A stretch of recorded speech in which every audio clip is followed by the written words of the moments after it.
सप्रेम जय भीम. मी 26 जानेवारी संविधान विचार मंच संचालिका PR डंबाळे. माझ्या 26 जानेवारी संविधान विचार मंच या प्लॅटफॉर्मवरती मी आपल्या सगळ्यांचे मनपूर्वक स्वागत करते.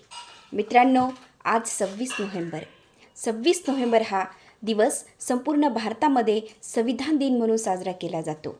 आपल्या भारताचे संविधान जे आहेत ते या दिवशी तयार करण्यात आलेलं होतं.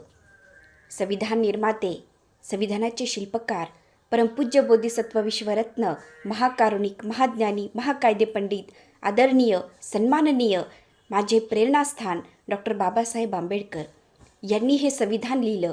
हे संविधान लिहित असताना त्यांना अपार कष्ट झाले होते.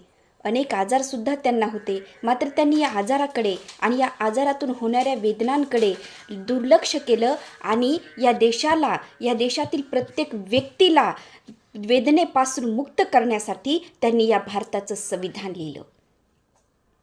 या भारताच्या संविधानामध्ये त्यांनी मूलभूत हक्क टाकून या देशातील प्रत्येक व्यक्तीचं संरक्षण जे आहे ते त्यांनी या मूलभूत हक्काद्वारे केलेलं आहे.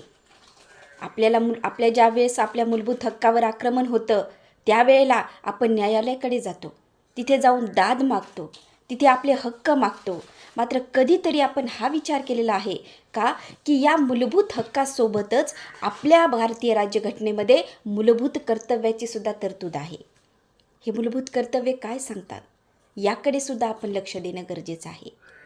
सध्या आपल्या भारताची जर अवस्था पाहिली तर आपल्या भारतामध्ये लोकशाही जी आहे ती कुठे ना कुठेतरी धोक्यात आलेली आपल्याला दिसून येत आहे.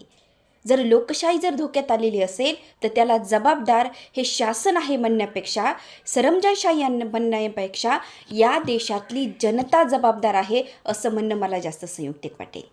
का? कारण आपल्या भारतातल्या प्रत्येक व्यक्तीच्या घरामध्ये आपल्याला अनेक पुस्तकांचा साठा दिसेल. मात्र आपण ज्या देशात राहतो, ज्या देशाचा कायदा जो आहे तो आपल्याला माहिती असणं ही आज काळाची गरज बनलेली आहे.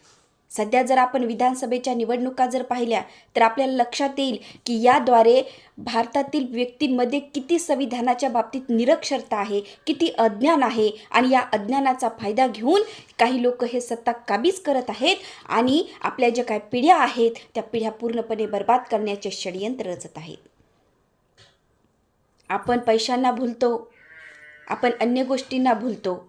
मात्र अशा पद्धतीचं भुलून ज्यावेळेला आपण मतदान करत असतो त्यावेळेला आपण एक प्रकारे आपल्यावर अन्याय करणाऱ्या व्यक्तीला आमंत्रण देत असतो.